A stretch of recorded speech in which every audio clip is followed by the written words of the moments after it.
Maganda o magaling? Magaling. Magaling ka ba? Opo naman. 1 to 10. 10 as the highest. Anong score mo? 10.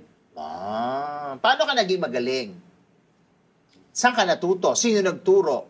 Siyempre, siya napapanood lang sa mga, siyempre sa social media. Nanonood ka. Gano'ng kadalas ka manood sa isang linggo? 5 times. 5 times a week? O 5 times a day? 5 times a day po. 5 times a day? Joke lang po, mga 3 lang po. Grabe naman. 3 times a day? Oo, nakapanghinan lang po yun. So nakaka 3 times a day ka? Ako. Talaga. Ngayon, nakailang ka na? Ngayon, wala pa. Wala pa. Dahil dyan! Simulan na natin yung una.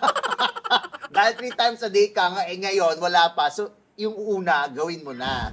Mas mainit ang mga eksena sa uncut episodes ng Channel Fu.